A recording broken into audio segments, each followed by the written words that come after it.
마태복음 22장 1절로 14절 한 절씩 교독하시도록 하겠습니다. 예수께서 다시 비유로 대답하여 이르시되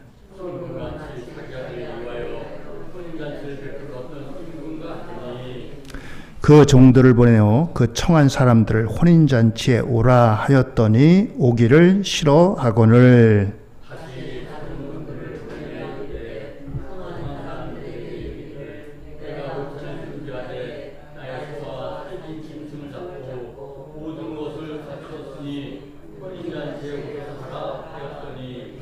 그들이 돌아보지도 않고 한 사람은 자기 밭으로 한 사람은 자기 사업하러 가고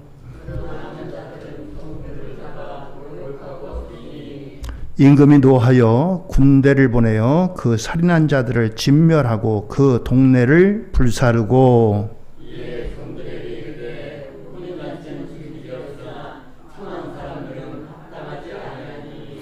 내거리 길에 가서 사람을 만나는 대로 혼인잔치에 청하여 오라 한대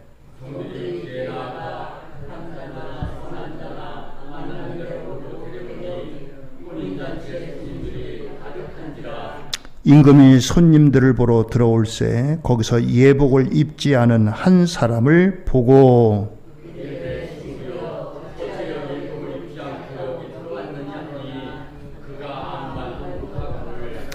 임금이 사한들에게 말하되 그 손발을 묶어 바깥 어두운 데에 내던지라 거기서 슬피 울며 이를 갈게 되리라 하니라.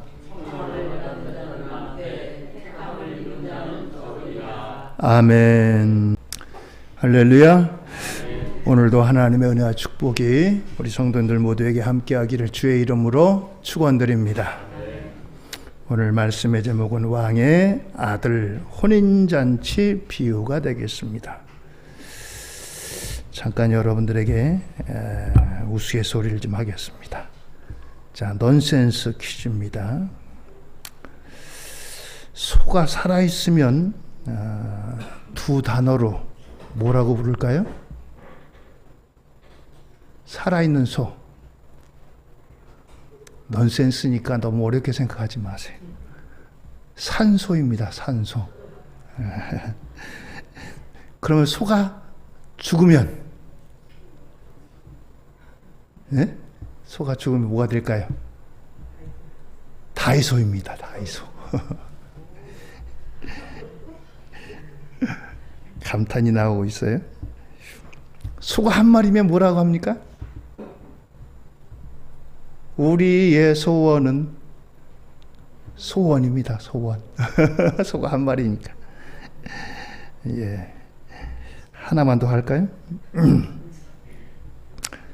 소가 노래하면 이걸 뭐라고 할까요? 네? 재판하고 관계가 있습니다. 소송이라고 합니다. 예.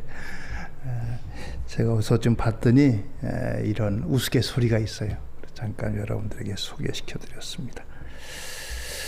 자, 우리가 살아가면서 때로는 지나고 나면 별거 아닌데 분노가 나는 그런 일이 있습니다. 지나고 나면 아이고 왜 그랬나 싶은 이런 일도 있지요. 오늘 성경에 나오는 말씀은 그런데 지나도 이런 정도가 아니라 한참 기대를 했는데 기대에 못 미치는 이런 일로 말미암아 일어나는 일들입니다. 충분히 감당할 수 있는데 감당하지 않음으로 말미암아 여기에 이제 그 기대에 미치지 못하는 그러한 분노의 말씀을 하십니다. 오늘 말씀 앞에 예수님과 당시의 종교 지도자들, 제사장, 서기관, 율법사 이런 사람들과 어느 정도 논쟁이 있었습니다. 이 사람들은 어떤 사람들이냐? 자기들의 기득권을 유지하려고 하는 사람들입니다. 백성들을 올바른 길로, 진리의 길로 인도하기보다는 내가 지금까지 가지고 있는 이 기득권을 누려야 되겠다. 이것을 빼앗기지 않으려고 아무튼 그 사람들은 그런 것들을 애쓰는 그런 사람들입니다. 알면서도 진리를 외면하고 멀리하고 진리와 동떨어진 그러한 삶을 추구하는 사람들입니다. 오늘 이러한 자들에게 너희들 잘 들어라 라고 하는 이런 의미가 내포되어져 있는 그런 말씀인 것입니다. 자, 오늘 말씀을 향해서 나아갑니다. 오늘 말씀에 보면은 그 비유를 들었는데 왕의 아들의 잔치, 왕의 아들의 혼인잔치가 베풀어져서 사람들을 초대하는 이와 같은 일을 갖게 됩니다. 왕의 아들이 혼인을 하니 얼마나 그 자리가 대단하겠어요? 몇 년 전인가요? 한 20여 년 전인가요? 영국의 왕자가 그 결혼을 하는데 유명한 다이애나라고 하는 이제 왕세자를 저기를 맞이하죠. 물론 비극적인 죽음을 했지만 전 세계 사람들이 그 결혼식 광경을 이제 모두가 봤습니다. 아마 이 성경에 나오는 이 결혼식도 그만큼 거기에 못지않을 그와 같은 혼인일 겁니다. 그러면서 이 혼인잔치에 사람들을 초대하는 이러한 초대를 하고 있습니다. 오늘 그들을 향해서 초대하는 데 불구하고 이 초대하는 그들이 이 부름에 응답하지 않음으로 말미암아 여기에 실망한 왕의 분노가 오늘 이 말씀의 핵심인 것입니다. 먼저 기억할 것은 혼인잔치는 천국과도 같은 의미다라고 하는 것입니다. 오늘 이제 천국을 혼인잔치와 같이 비유를 했습니다. 우리 신앙생활 하는데 특별히 우리나라 사람들은 심정적으로 예수님의 십자가, 대속의 은혜, 예수님이 십자가에서 우리를 위해서 피 흘리시고 우리를 위해서 희생당하신 그것들을 우리는 중점적으로 또 전하기도 하고 묵상하기도 하고 거기에 많은 포커스를 맞추고 있습니다. 물론 예수님의 십자가가 틀렸다는 건 아니에요. 예수님의 십자가로 말미암아 우리를 구원하셨기 때문에. 그런데 성경은 결코 예수님의 십자가의 죽음으로 끝나는 것이 아니라 그 십자가에서 사흘 만에 부활하시고 승리하셨다는 겁니다.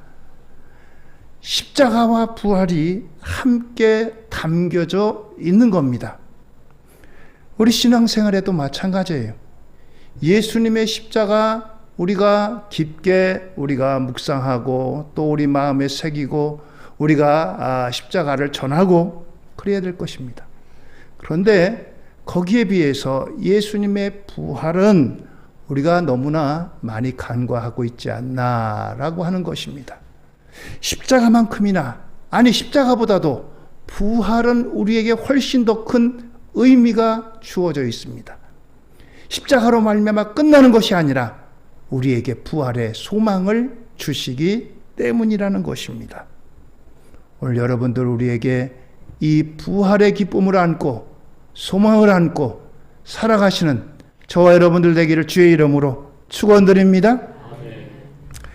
이 왕이 베푼 결혼잔치도 이 부활의 기쁨 그 이상으로 기쁨의 자리다라고 하는 것입니다. 오늘 22장 1절로 2절입니다. 예수께서 다시 비유로 대답하여 이르시되 천국은 마치 자기 아들을 위하여 혼인잔치를 베푼 어떤 임금과 같으니 그렇습니다. 혼인잔치는 기쁨의 자리 아니겠어요? 혼인잔치 가는데 검은 상복 같은 걸 입고 가는 사람은 신뢰가 되겠죠. 혼인잔치는 기쁨의 자리입니다. 천국은 바로 이러한 혼인잔치와 같은 기쁨이 있는 그런 자리다라고 하는 것입니다. 만왕의 왕이신 그분의 혼인잔치의 귀빈으로 참여하는 그와 같은 곳이다라고 하는 것입니다. 비록 우리가 비천한 신분이지만 왕의 잔치에 참여하는데 여러분들 이 땅에서 왕이라든가 대통령의 자녀가 결혼식 한다는데 아무나 초대장 주겠어요? 정말 이름 있는 사람, 고위직, 뭐 그런 사람 아니면 초대하겠어요? 그런데 만왕의 왕이신 그분의 혼인잔치에 저와 여러분들이 참여한다는 것은 그만큼 영광스러운 자리에 참여한다, 특권을 누린다라고 하는 그러한 의미인 것입니다.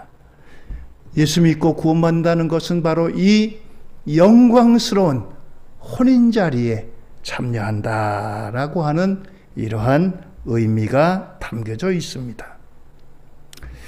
자, 오늘 이처럼 이와 같은 기쁨의 자리에 참여하는데 유대인들의 결혼 풍습은 대개 이렇습니다. 옛날엔 다 연애 결혼보다는 우리나라식으로 중매라든가 이런 식으로 결혼을 하잖아요. 그래서 먼저 이제 우리나라로 말하면 약혼을 합니다. 우리 결혼합시다. 그래서 서로 결혼하기로 약속을 맺습니다. 그리고서 보통 한 1년 정도 지나서 정식으로 결혼하게 됩니다. 예수님을 이제 육신의 부모인 요셉과 마리아도 정혼한 사이에서 예수님을 잉태하고 태어나게 된 거예요. 결혼하고 나서 예수님을 잉태한 것이 아니라 정혼한 사이입니다. 오늘 이렇게 결혼식을 하기 1년 전에 정혼을 하고 우리 적어도 한 1년 후쯤에 결혼할 겁니다. 미리 1년 전에 그러니까 사람들에게 초대장을 나눠줍니다. 그렇게 하세요라고. 자, 그리고 나서 이제 1년 정도가 지나고 한 2주 전이나 한 달 전쯤 되면 날짜를 잡습니다. 우리가 언제 합시다 결혼을 날짜를 잡아요. 이번에 날짜를 잡으면 다시 한번 그 사람들에게 확인하는 그와 같은 이제 초대를 다시 한번 합니다. 날짜가 잡혔습니다. 이 날짜입니다. 꼭 오시기 바랍니다. 이렇게 다시 한번 초대를 하는 겁니다. 오늘 바로 이와 같은 의미의 이러한 이제 형식으로 사람들을 초대합니다. 첫 번째 사람들에게 알렸을 때 사람들이 대부분들이 예 가죠 하고 이와 같이 오케이 사인을 냈습니다. 자, 이제 두 번째 날짜가 잡혀가지고 이와 같이 초청을 합니다. 그런데 초청을 하는데 사람들이 이렇게 반응을 합니다. 22장 3절입니다. 그 정도를 보내어 그 청한 사람들을 혼인잔치에 오라 하였더니 오기를 싫어하거늘. 그렇습니다. 날짜가 잡혀가지고 이제 음식도 준비하고 그러는데 사람들이 저 그때 못 갈 것 같은데요. 사람들이 이렇게 반응하는 겁니다. 그래서 왕은 다시 한번 이 사람들에게 이제 소식을 알립니다. 그 소식은 뭐냐 하면은 청한 사람들에게 오찬을 준비했습니다. 소를 잡았습니다. 음식을 넉넉히 준비했습니다. 와서 즐겁게 이 자리에 함께 참여하시기를 바랍니다. 라면서 다시 한번 또 부릅니다. 세 번째 부르는 거예요. 그러니까 22장 4절입니다. 다시 다른 종들을 보내며 이르되 청한 사람들에게 이르기를 내가 오찬을 준비하되 나의 소와 살진 짐승을 잡고 모든 것을 갖추었으니 혼인잔치에 오소서 하라 하였더니. 그렇습니다. 거듭해서 다시 한번 초대를 한 겁니다. 사람들이 이 혼인잔치를 잘 이해하지 못해서 혹은 부담을 가져서 못 온다고 하는 그런 염려를 해서 이와 같이 또 한 번 보냈던 것입니다.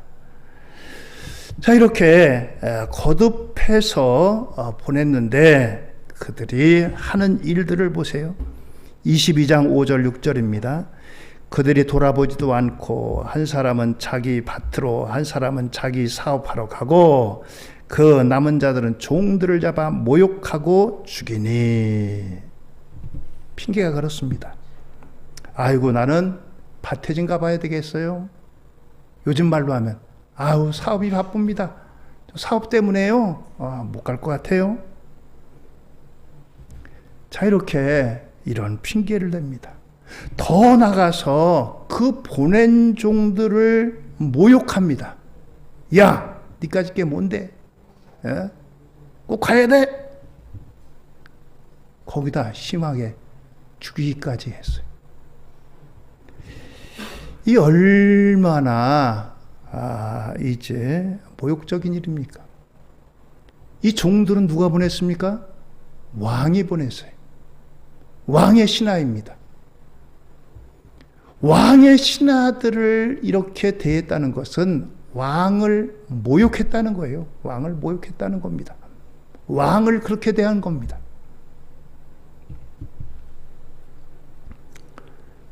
자, 오늘 이와 같은 일에 왕이 어떻게 대합니까? 22장 7절입니다.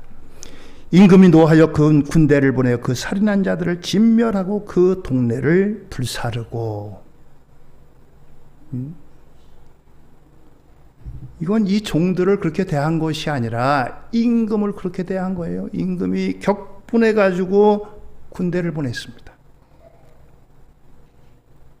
그 사람들을 다 찾아내가지고 그들을 진멸합니다. 동네를 불사릅니다. 이 얼마나 끔찍한 일이에요. 오늘 이와 같은 이 비유의 말씀은 장차 있을 예루살렘에 대한 말씀이기도 합니다. 예수님이 이 땅에서 33년 사셨으니까 주후 약 30년경 정확하게 그 날짜가 이제 예수님이 오신 것을 기념해서 BC와 AD로 나눠지는데 어떤 사람들은 BC 4년이다 예수님이 오신 게. 그러니까 약 BC 30 주후 30년 AD 30년 정도 계셨습니다. 그런데 주후 70년에 예루살렘이 로마에 반대해가지고 독립운동을 일으킵니다. 우리나라 독립운동 하듯이. 그런데 이 독립운동을 진압하기 위해서 로마에서 군대를 파견합니다. 티투스라고 하는 장군을. 이 티투스라고 하는 장군이 완전히 예루살렘을 다 이제 폐허로 만듭니다. 불살라버립니다. 돌 위에 돌 하나도 남지 않을 만큼 완전히 예루살렘을 다 파괴해요. 성도 파괴하고 성전도 파괴하고. 그러한 일에 대한 앞으로의 이슬이 있을 것에 대한 예고의 말씀이기도 합니다. 오늘 이 왕이 그 보낸 종들을 죽인 자들에 대해서 진멸하고 그 성을 그 마을을 불사른 것 같이 이 예루살렘이 이렇게 될 것이다 라고 하는 예표의 말씀이기도 합니다. 자, 오늘 이처럼 이러한 일들이 있게 됩니다. 사실 그들이 1년 전부터 미리 초대를 하고 시간을 다시 예고하고 또 그들이 핑계를 댄 일들이 그때가 아니면 못할 만한 일이 결코 아니에요. 얼마든지 왕의 잔치에 참여했다가 끝나고 나서 해도 될 만한 그러한 일들입니다. 그런데 한결같이 그 왕의 혼인잔치, 왕의 아들의 혼인잔치에 거절했다는 것은 왕을 왕으로서 인정하지 않고 거절하고 반역하고 그랬다고 하는 의미인 것입니다. 니까짓 게 뭐 왕이야. 아이고, 정말 자기가 존경하고 인정하는 왕이라면 그 어떤 일이라도 다 뒤로 하고 아유 나는 여기 참여해야 돼. 그렇게 나서지 않겠어요? 그런데 왕이 보낸 사람들을 능멸하고 죽이고 또 그리고 거절하고 이런 것들은 왕에 대한 인정을 하지 않는, 존경하지 않는 그와 같은 의미가 담겨져 있다라고 하는 것입니다. 자, 오늘 이와 같은 일을 통해서 하나님의 백성에게 너희들은 하나님의 백성이다. 하나님께서 이 땅에서 하나님의 복을 누리며 살기로 하나님께서 하나님의 백성 이스라엘을 택하셨잖아요. 그런데 그들이 하나님의 백성으로서 살기를 거절하는 겁니다. 형식적으로는 다 갖췄어요. 하나님을 예배하기도 하고 하나님께 예물도 드리고 그러는데 실제로는 마음이 떠났고 삶에서 떠났어요.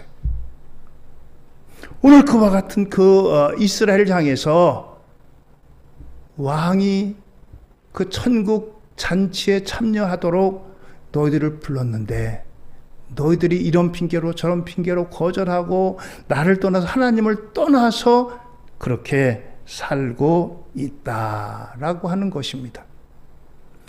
오늘 이 사람들이 사실 왕의 아들의 혼인잔치에 안 가는 것은 어떻게 보면은 그럴 수도 있어요. 뭐 사업하다 보니까 또한 농사 짓는데 꼭 농사를 그때 필요로 해서 뭐 씨를 뿌리든가 뭔가를 거두든가 그런 일을 할 수도 있는 일입니다.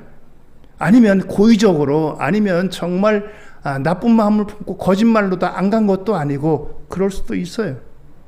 그런데 여기에는 마귀 사탄의 악한 계교가 숨어져 있다는 것입니다. 우리가 하나님 앞에 기억해야 될 것은 하나님 앞에 가장 좋은 것을 누리도록 하나님께서 우리에게 하나님께서 은혜를 베푸신다는 거예요. 그런데 우리는 이것보다도 급한 일 때문에, 바쁜 일 때문에 하나님이 우리에게 베푸시는 좋은 일들을 외면한다는 것입니다. 하나님을 대적하는 악한 마귀는요, 우리에게 야, 예배가 1년에 매주마다 있는데 꼭 오늘 예배 드려야 되냐? 오늘은 이것도 바쁘고 저것도 바쁘고 바쁜데. 바쁜 일, 급한 일, 이런 것들 때문에 하나님 앞에 하나님께서 주시는 좋은 은혜를 멀리하게 만든다는 겁니다.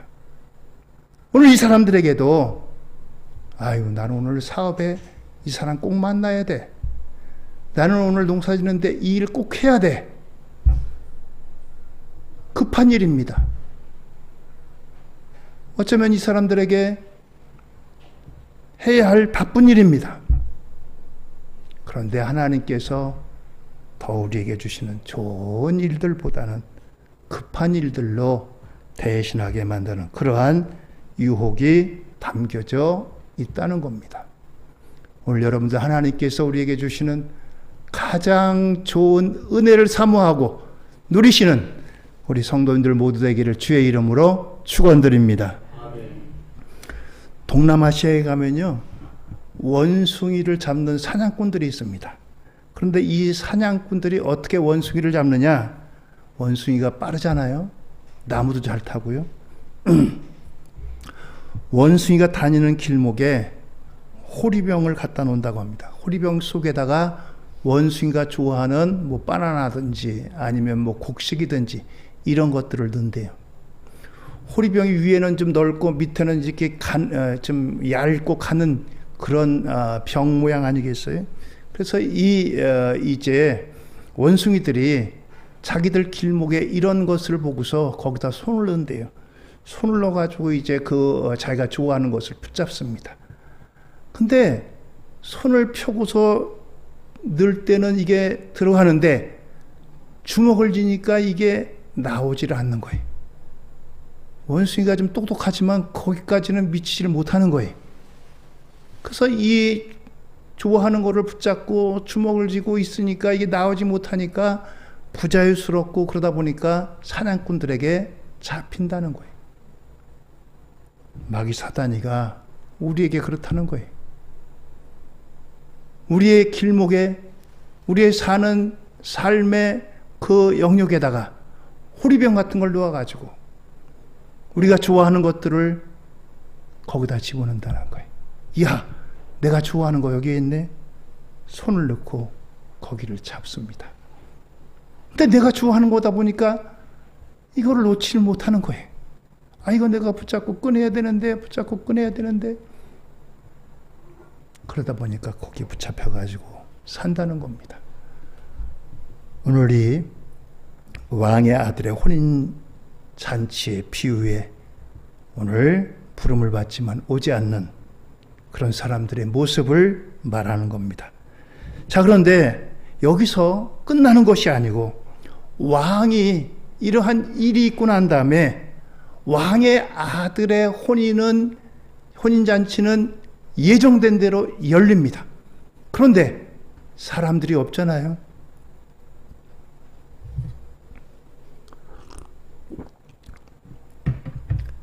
잔치를 베풀었는데 사람들이 없으면 얼마나 썰렁하고 얼마나 민망해요. 왕이 다시 종들을 보냅니다. 종들을 보내가지고 야, 너희들 길거리에서 사람들 만난 대로 좀 데리고 와라. 예전에는 골라서 사람들을 청해왔지만 이제는 아무나 데리고 와라. 그래서 사람들을 데리고 옵니다. 뭐 크고 작은 사람, 이제 경제력이 있든 없든, 그 사람들이 유명하든 유명하지 않든, 나이를 불문하고 남녀노소를 불문하고 어떤 사람들인지 다 데리고 옵니다. 이제 잔치에 사람들이 가득 찼어요. 가득 찼습니다. 그런데 이 왕이 잔치에 참여한 사람들을 보러 내려왔습니다. 그런데 거기에 예복을 입지 않은 사람을 발견합니다. 22장 11절 12절입니다.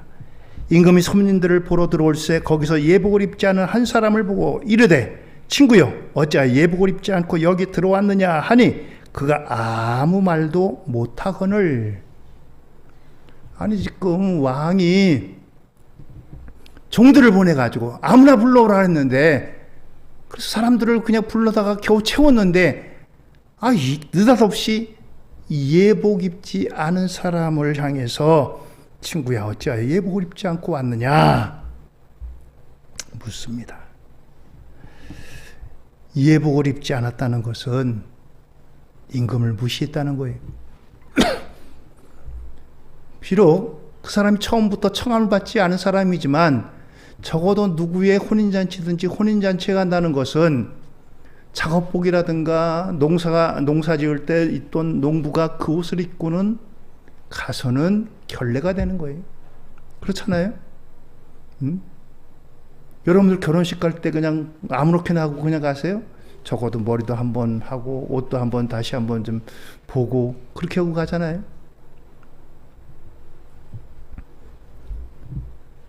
임금이 여기에 대해서 조치를 취합니다. 22장 13절입니다. 임금이 사람들에게 말하되 그 손발을 묶고 바깥 어두운 데에 내던지라. 거기서 슬피 울며 이를 갈게 되리라 하니라. 그렇습니다.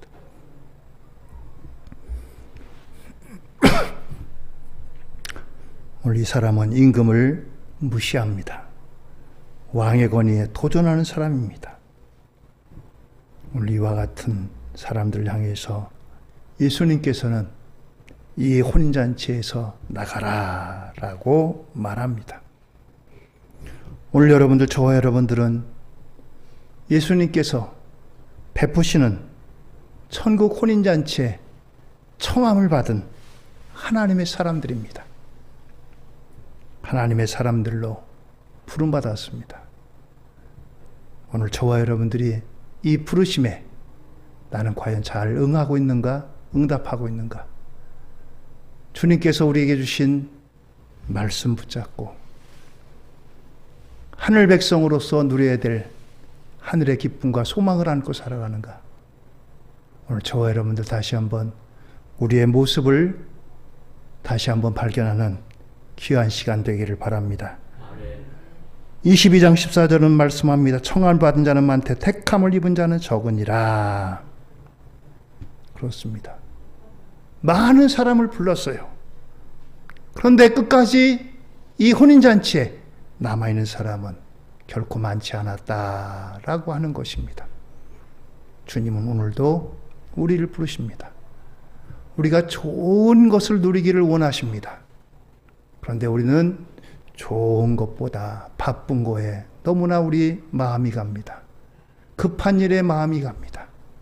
하나님께서 베푸시는 좋은 일에 우리의 마음을 두고 하늘 백성으로서 하나님께서 주시는 이 좋은 것을 누리시는 우리 연송인의 가족 한 분 한 분 다 되기를 예수님 이름으로 축원드립니다.